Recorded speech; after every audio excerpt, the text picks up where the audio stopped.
The Pumas get a victory, folks, over the Wallabies, 34-31. Absolutely insane into the game. I mean, look at these tries. 69 minutes, 72 minutes, 75 minutes, 79 minutes. The end of this game was nuts. If you haven't seen the highlights, well worth going to have a look because there was a lot of craziness in this game.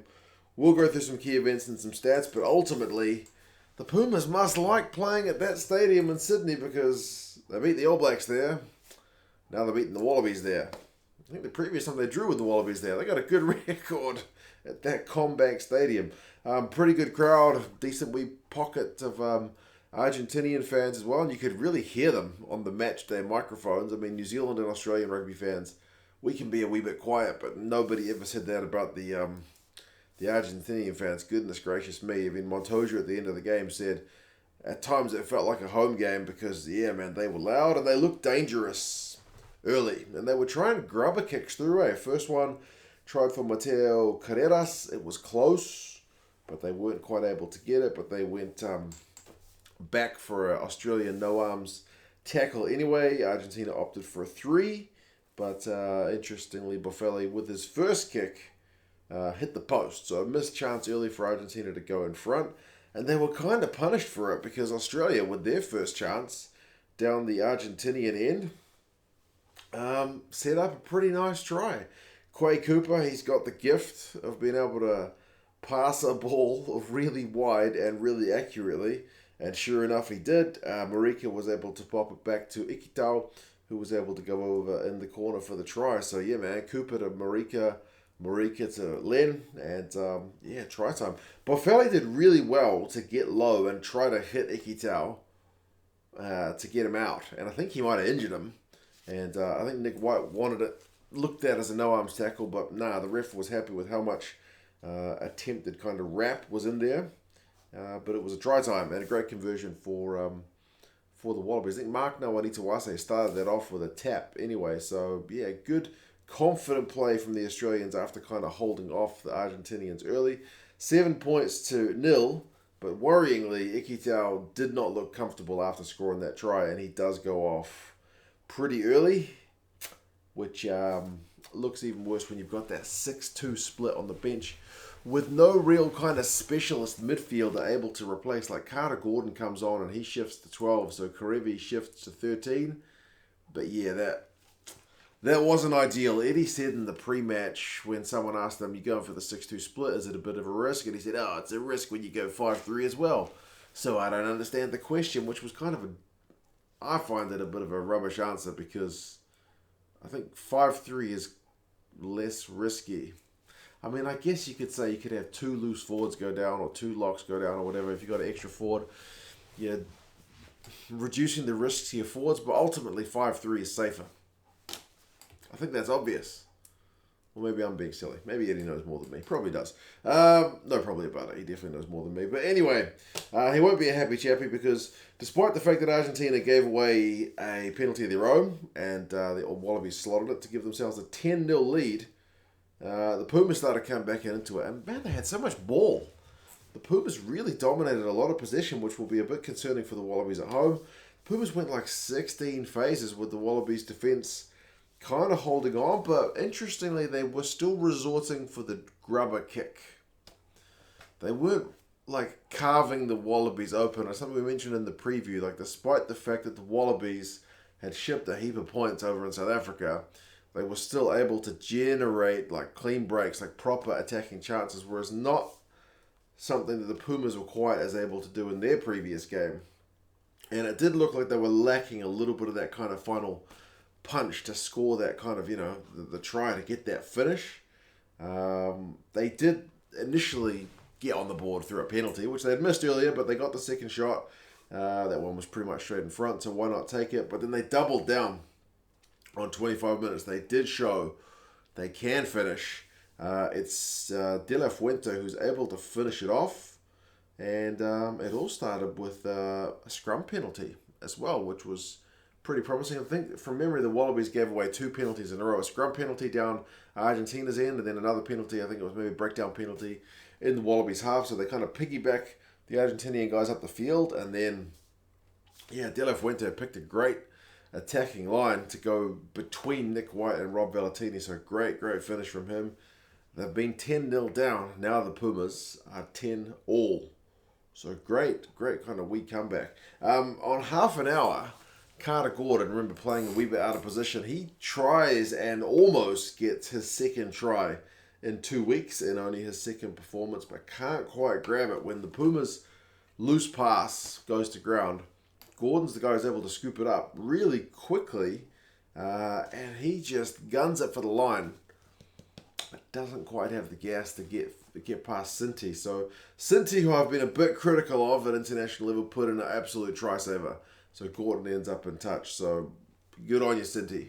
I'll go easier on you from now, but that was a great desperation tackle from Sinti. And they shut it down again. Did the Pumas' Lavanini shut down the Wallabies Maul a few minutes later as well, which was looking like it was gonna, it was getting some momentum about it, but Lavanini goes through the middle and is absolutely able to shut it down. So two kind of key defensive plays from the Pumas guys to hang on.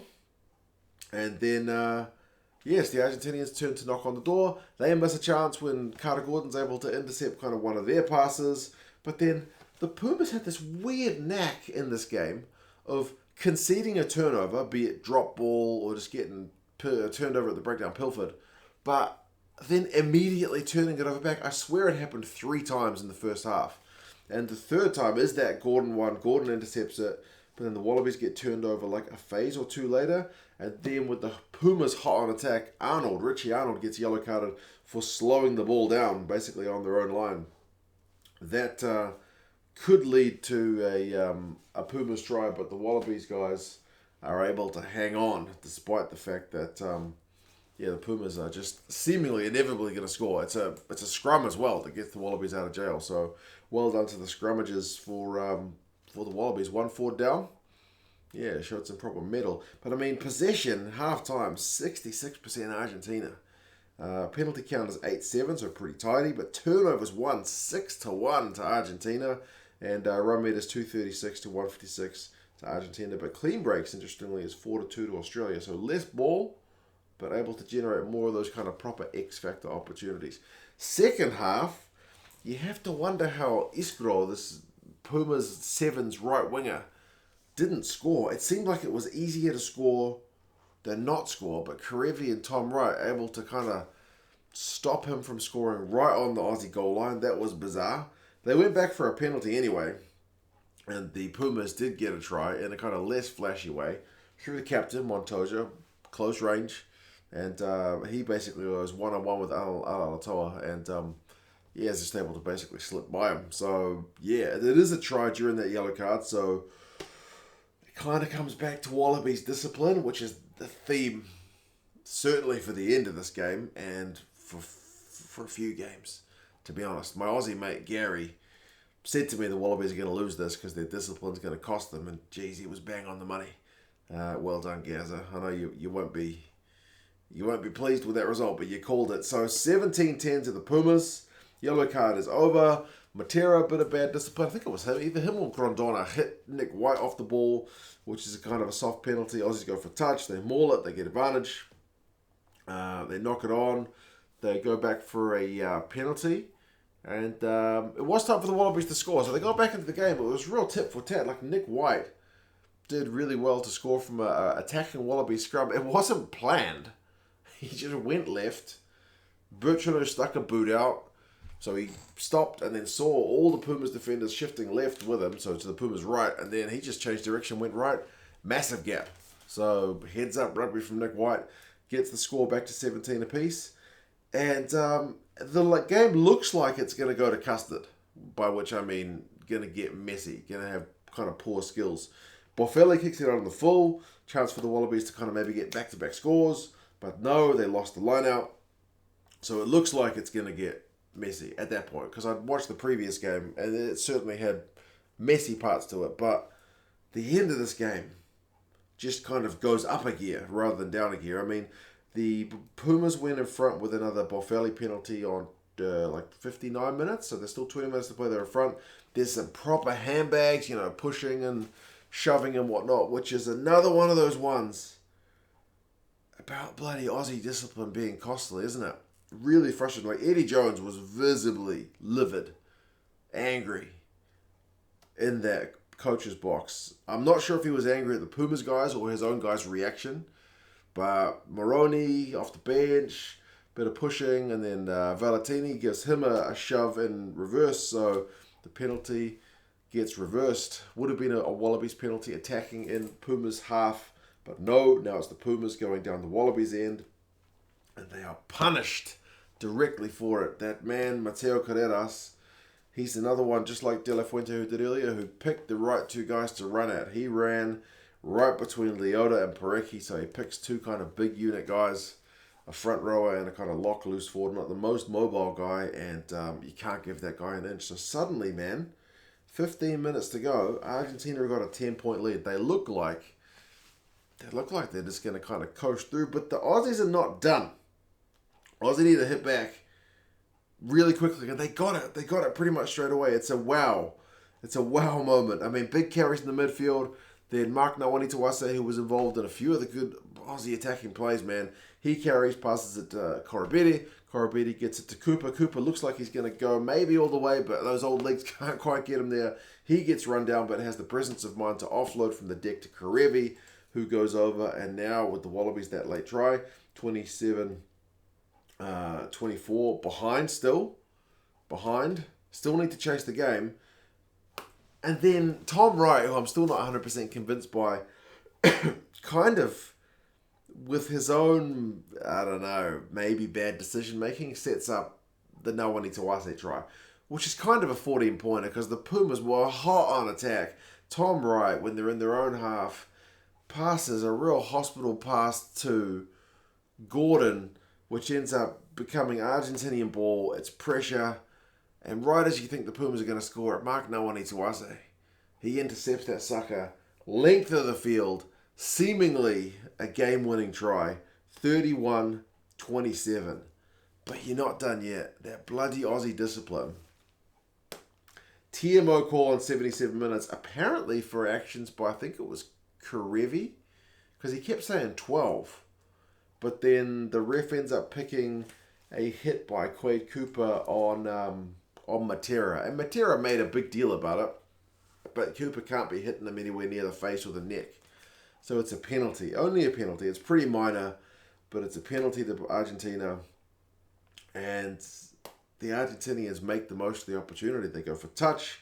They maul it. They go through some phases. And eventually, when there's no space either side of that ruck, Juan Martin Gonzalez basically just goes over it. It looks like the Aussie guys might have got arms under it, but the ref goes around the side and says he can see some ball on grass. So you go with the ref's decision, man. He's in a better position than any of us. 34-31. That is the game. Crazy stuff, man. Really, really crazy into the game.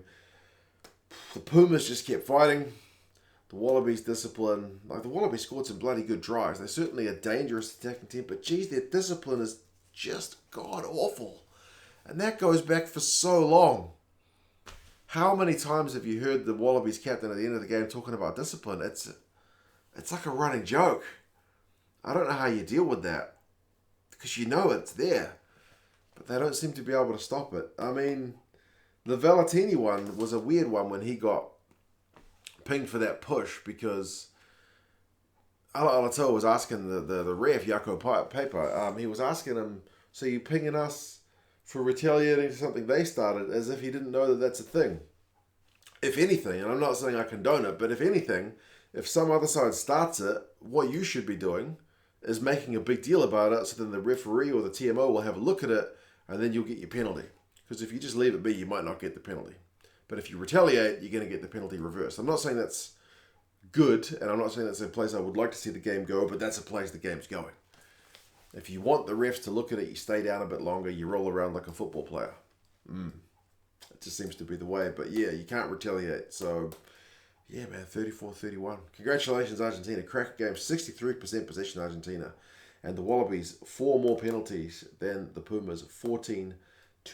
Remember, it was only 1 penalty different in the first half. It was 8-7. Finishes 14-10, so Wallabies discipline in the second half particularly bad. But they had more run meters, 421 to 357, despite less ball. They had more clean breaks at 7-4, despite less ball. And they only had one fewer defender, 18 to 19, despite having 37% of the ball. So the Wallabies can attack effectively. But the Pumas can also turn the ball over, 8-2. They won the turnovers in this game, so crazy. Crazy stuff. Mark Nawaqanitawase, man, 124 metres, largely that intercept. A try, 3 defenders beaten, clean break. Busy guy. Valetini, despite getting that penalty reversed, made 22 out of 23 tackles, which is a pretty big shift. But for the Pumas, Mateo Carreras continues to be dangerous. A try, 52 metres, beat 3 defenders as a clean break. He is just lethal. And then Grondona, 10 out of 10 tackles, wins a turnover as well. There you go. Pumas get the win.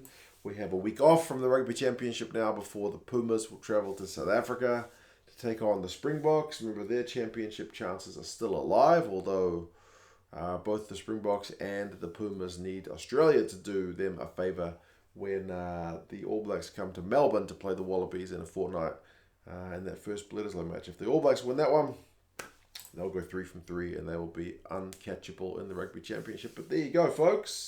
You guys let us know your thoughts, and yes, I will talk to you guys again soon. Together.